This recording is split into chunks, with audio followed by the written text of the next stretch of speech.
यो प्रश्न यो छ, पितालाई धन्यवाद चढाउन किन यीशुको नाम आवश्यकता पर्यो?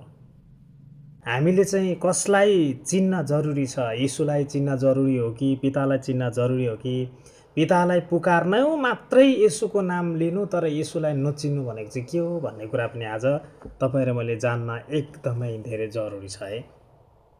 परमेश्वर पितालाई धन्यवाद चढाउँदा किन यीशुको नाम चाहिन्छ त भन्दाखेरि यसको उत्तर चाहिँ हामीले बुझ्नुपर्छ। यीशु को हुनुहुन्छ र उहाँले के गर्नुभयो भन्ने कुरामा चाहिँ भर पर्छ, जसको लागि चाहिँ यीशुको आवश्यकता परेको छ। परमेश्वर पितासँग पुग्ने एउटै मात्र बाटो यीशु ख्रीष्ट हुनुभएको कारणले गर्दा पनि हो। तपाईलाई यो कुरो थाहा छ कि छैन? यीशु आफैले स्पष्ट रूपमा भन्नुभएको कुरा पाउँछौँ हामी यूहन्ना 14:6 बाटो सत्य र जीवन म नै हुँ, मद्वारा बाहेक अरू कोहीद्वारा पनि तिमीहरू पिता कहाँ पुग्न सक्दैनौ। यसको अर्थ हामी सिधै परमेश्वर पिता कहाँ, परमेश्वर पितासम्म आफ्नै योग्यताले, आफ्नै बलबुतोले हामी परमेश्वर कहाँ पुग्न सक्दैनौँ।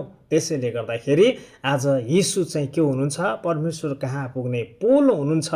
अनि हामी पिता र हामी बीचको चाहिँ को हुनुहुन्छ? यीशु मध्यस्थकर्ता हुनुहुन्छ, पोल हुनुहुन्छ, जसको कारणले गर्दाखेरि चाहिँ आज यीशुको नाम आवश्यकता परेको छ परमेश्वर पितालाई धन्यवाद दिनका लागि पनि। अर्को दोस्रो